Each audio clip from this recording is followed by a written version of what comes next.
All right, I have reinstalled the gas tank.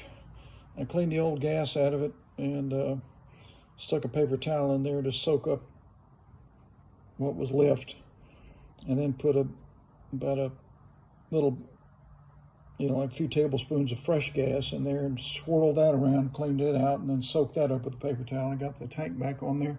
I've not attached it yet except for to the manifold.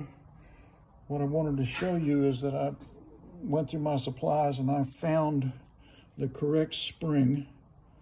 It has a round loop on this side and then this long oblong connection there that pops into that circular part of the linkage.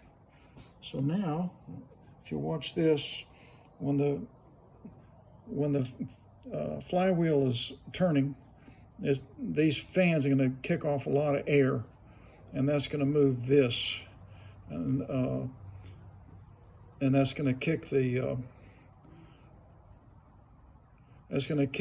throttle open.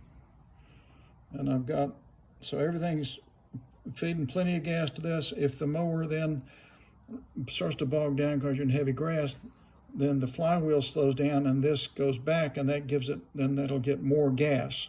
So that's how that works. It compensates for load on the engine, and we'll get more gas to it. I've sort of fixed my kill switch by tightening up that little spring I found, and I think so. The engine's not going to run now, and now it'll run because that is clear and not touching the ground. So that should work. The engine brake doesn't work, but at least it's an on and off switch.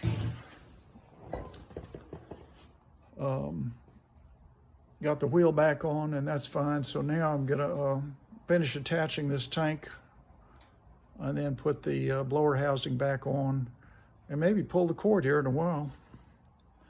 Stay tuned for what happens with Helga.